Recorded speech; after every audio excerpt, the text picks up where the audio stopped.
You've tapped into the Suffolk Stream, where creativity flows. So take time, have fun, and enjoy as we delve below the surface to bring you the people, crafts, events, and culture making waves in Suffolk's creative current.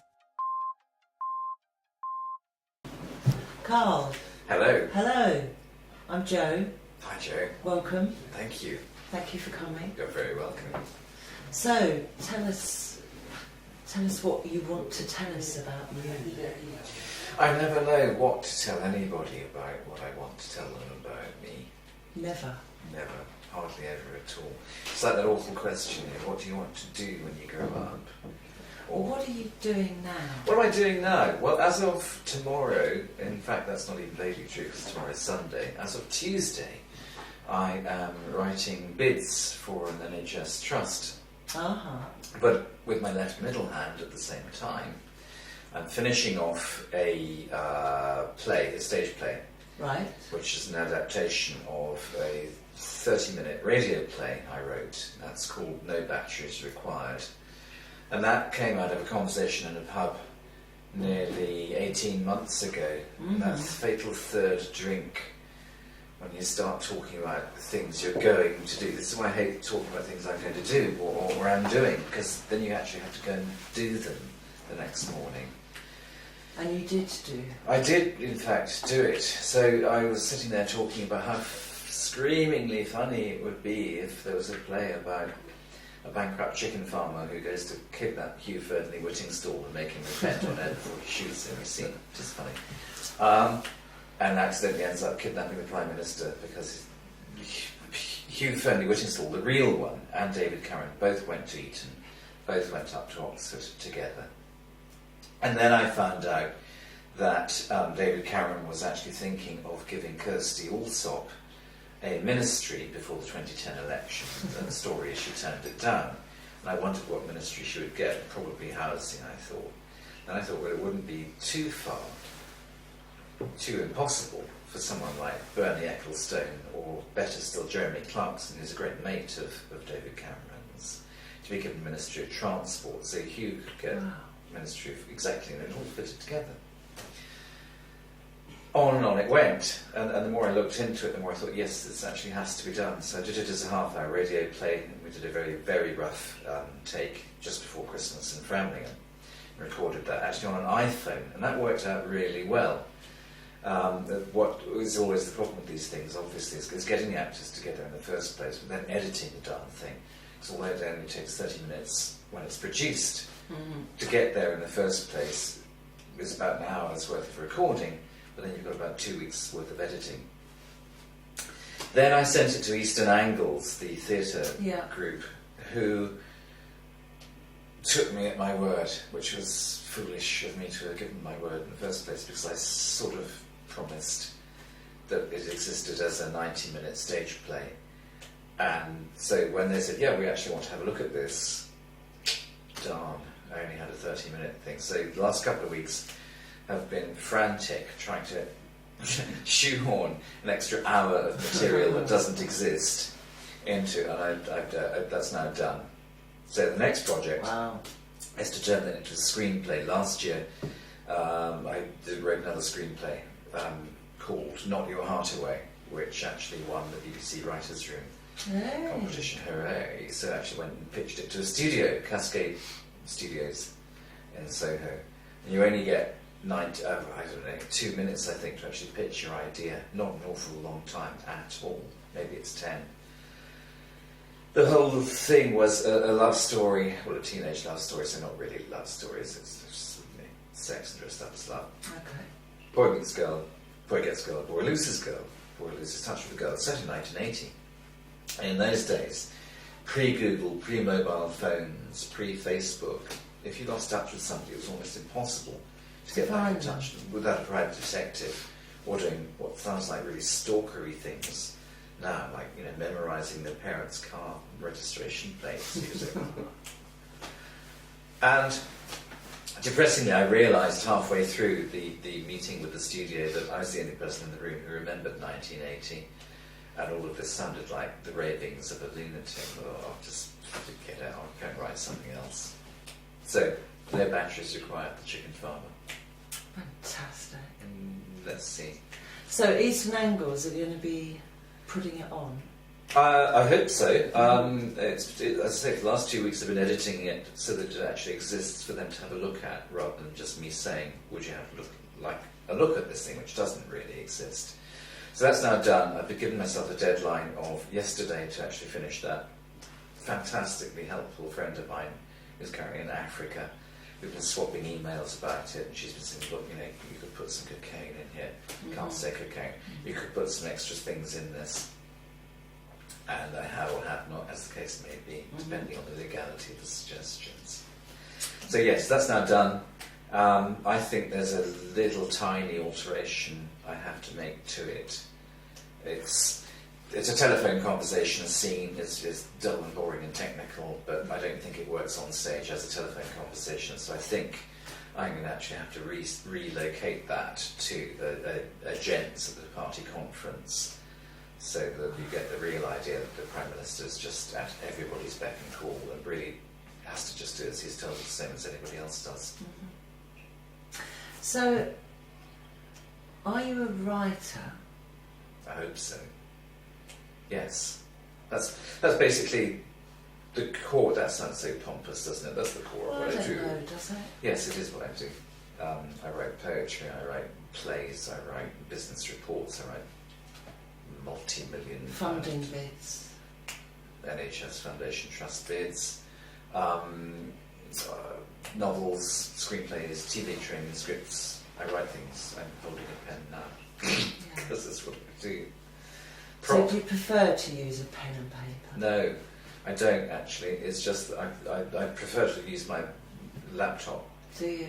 But I don't like travelling around with a laptop because it's heavy, it's cumbersome, and if you drop it, you're really stuck. So always have a notebook and 2 pens in case... one runs out. Exactly, in case one runs out. I'm using this fantastic Uniball Jetstream. Because it doesn't smudge. You can actually sort of pour water on it and rub it with your thumb, and nothing at all happens once it's there. It's there, and it writes nicely too. So are you from Suffolk? You live in Suffolk now? I live in Suffolk. I live in a tiny village called Tunstall. I know, on the road to Snape. Exactly. It's the sort of place you drive through, a wide place in the road, and that's about it. There's no shop. There's a garage which has a decent collection of 1980s pornographic videos, but that's all you need then. That's all you need, really. Yeah. A vegetable stall. Most of your basic needs are catered for, frankly. Yeah. And you're not from Suffolk?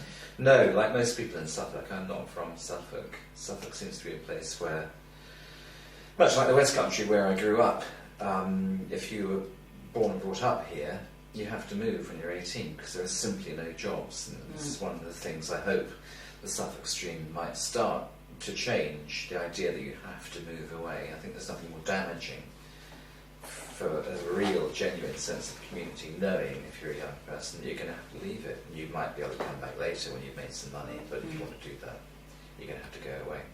I find that a lot of people who do leave at 18, 19 tend to come back as soon as they can. Yes. There is something magnetic about it. I think that's true of wherever you are, though. If it's a reasonably attractive place, if you live in somewhere where they make cars or something, then no. I didn't want to go and live back in Lancashire, though. What? It rains. It rains an awful lot in Lancashire. Yes. Beautiful though. Lots of it. Truffle Bowlands. Yeah, I've never been there. I've heard of it. On the way to the lakes. Yes. It's a great pub called the Inn at Whitewell. And this doesn't ever call you? No. I had one of the most depressing experiences of my life. I went to the pub we used to go to in the sixth form at Christmas. I was driving past and I thought, I'll just go in. I'll just go in and have a pint. And I know it's going to be disappointing because I'm not 18. Those 10 years have just flown past. They really have. Wow. And I went there, and it's someone's house, and in the enormous car park they've built 5 other houses. Jeez. It just wasn't right. So how did you find Suffolk? Oh, same place it's always been. I did the same thing most people always do. I came on holiday to Southwold, looked in the estate agent's window and thought, I can't afford that. And of course, the further out of Southwold you get, the more reasonable it is. And that was it. There was talk they were going to be putting a proper railway in, so that there was high-speed link all the way up the East Coast. Then John Prescott decided, no, we're not going to do that. There's talk of high-speed broadband, or any broadband. That would have been quite nice. Yeah. But in those days, I was doing a lot of travelling all around the world, and as long as I could get to an airport, it didn't really matter where I lived. And I was lucky enough that people would usually send a car to pick me up from my house and take me to the airport. Oh, nice. That was nice. So do you think you'll stay in Tunstall? In Tunstall? I don't know. There's an awful lot of nice things about living in a rural area, but I don't know. I'm not convinced about that. So what's the next project after the funding bit? Oh, well, the next project is turning... okay, so with no batteries required, I've taken that from being an idea in a pub to a radio play to now a stage play. So the obvious thing, as a friend of mine said to me the other day, was, you've still gotten in with that studio, Cascade Studio, why on earth don't you just turn no batteries required into a screenplay? Because you've already done it, you've got the story, you know how it goes, it's just twiddle that a bit. Maximum return on least effort, as she cannily said. She wasn't even Scottish either, but yeah, that's a darn good idea, I'll do that next. So that, and of course, every week at the moment I'm doing stand-up. I don't know what you call them. Poetry gigs. I don't call it poetry. I call it songs about music, which isn't supposed to sound pretentious, but I have a sort of conceptual block with the idea of poetry. Poetry is what you do at school. Poetry is what you recite at school prize givings. And it's people like Coleridge and Wordsworth, and I'm not Coleridge. I have to break it to you. So where do you read? Pubs. Street theatre, it used to be called. Throughout Suffolk Coastal anyway. I only started doing this at Christmas, and it was a bit of another stupid conversation in a pub. A bit of a bet I made with myself, a dare, if you like. So I did it. Pubs are dangerous for you, aren't they? Sorry? Pubs are dangerous. Yes, they are, actually. Yeah, I say things in them that I then have to go and do. Well, yeah, I think you do have to do things. They're inspiring places for you too. They are. There's one particular pub called the Blacksall Ship. I know. Where I've written so many things in there at one specific spot. It's a quiet corner of the bar, and it's standing up, and every time I stand there I think, got to write that down. And it's been the sort of inspiration. It's nothing to do with the alcohol at all. The lucky spot. It's a lucky spot. It's like having a lucky jacket, when you go on a date. I should not know, I'm not even going to go there. So, has anything terrifying happened to you? Which time? Many terrifying things happened. I had a 4-barrel anti-aircraft gun pointed at me. That wasn't nice. The Israeli Defence Forces, bless them. I walked into the middle of an ambush they had set up for a PLO hit in the Sinai Desert one night. And yes, that's quite interesting. That was quite terrifying. How about at one of your, was it Songs Without Music sessions? No, I get nervous before I go on. For about 15 years I sort of travelled around the world having this extremely, it sounds like a luxury lifestyle, and I was doing business-to-business market research into a very specialist area, and I was the only person doing it.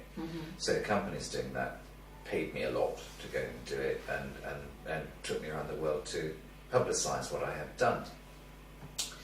So although it sounded nice having a Chevy-driven car pulling up to my house in the dead of night and being whisked off to an airport and starting my journey in Yoxford in Suffolk, ending it in Sydney via Hong Kong, you didn't actually see anything there. But what it did do is make me very used to standing up in front of 200 strangers with a microphone and just sort of fronting it up, really. Yeah. So when it came to standing in front of 20 strangers, or or a pub full of people, it was no big deal. It's just, I think, like many things in life, it's just what you're used to.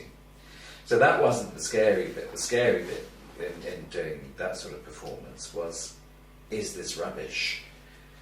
Something you've written down. I don't recite other people's stuff. I think that's a real cop-out. So everything I do on the stage is what I have originated and come up with and written down. The play what I wrote, written down.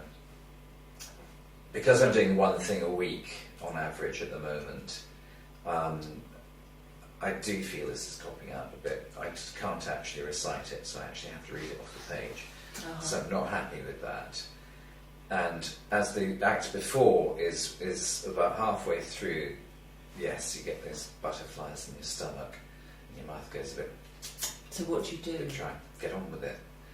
I always think to myself, nobody's going to make you do this. It's not like being 6 at the school play. If you really don't want to, you really don't have to. Your choice. So what are you going to do? And when you say, in case people think it's rubbish, or it sounded like you're questioning whether it's rubbish yourself. I think you have to. Whatever you do, whether it's knitting a jumper or cycling in a race. And Have you especially ever read creating something out that you've written that you actually don't like? Not don't like, but could be better.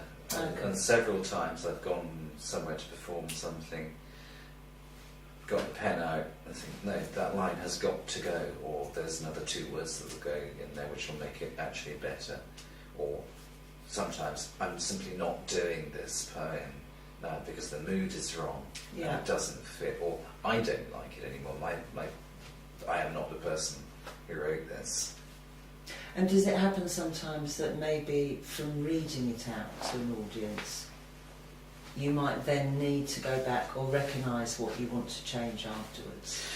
Yes. Because of the response from the audience. The response has been bizarre. I had the most scary looking people coming up to me. They always touch my left arm just above the elbow and say thank you, or the skinheads, the father and son who came looming up to me and said, "You're like us." I can't. This is all going horribly wrong.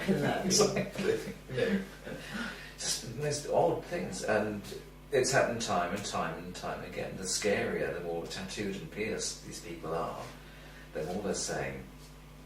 One of them actually said, "You give us a voice. Join us." Join us, but you kid," he said. Yeah, but odd. So yes, it's having an unexpected effect. Will you publish? Will I? I will if anybody pays me money and says, "Here's a whacking great contract. You are the new folk poet of Suffolk." Could be something else for Suffolk Streams. It could be something. Well, I hope it is something else for Suffolk Stream. But yes, it's interesting. I started doing this on January the 5th. Pretty much, as I say, as a pub bet, as a dare, and the response was instant. And it wasn't, all of Woodbridge saying, "Our saviour, where have you been all these years?" But it certainly was an entire pub going silent. And I thought, pubs go silent for 2 reasons: because they really like something, or you're going to get lynched. And I didn't get lynched, so they must have quite liked it. Are they funny? I hope so. They're quite intense. My poem's been described as raw and hypnotic, which I would say that was quite a good review. I was quite astonished, frankly. I think you've got to give people something funny in them, however moving, emotional, if you like, it actually is. Because otherwise all you're doing is just sort of bleeding over people, which is all very well, but it's a bit dull. They've gone to be entertained. This is why I have issues with the word poetry. It's in a pub, let's face it, this is not Wordsworth or Tennyson. Sure. People did not go out to have your traumas, splashed all over their shirt with their pint, frankly. They want a bit of something to enjoy. Yeah, exactly. So it can be raw, it can be hypnotic, it can be really emotional and sad, but it's also, you've got to give them something, a little bit of a lift as well. Mm-hmm. And life is like that. Life is not, even the saddest things are often the most, when you look back on some tragedy that happened even in real life, there's always something ludicrously funny, something screamingly funny you couldn't even make up. I was driving along one morning and I'd had this relationship which broke up. It was really a bit upsetting. It wasn't heartbreaking, but it was a bit and it was dawn. I'd just driven past this woman's house thinking, well, I won't be going there anymore. And I drove round the corner, and there in a tree, silhouetted against the sunrise, was a heart-shaped balloon stuck in the branch. If this was a film, people would be saying, "How forget it," that's just so preposterous. Things like that happen in real life. They do. That's what makes life nice. Thank you. You're very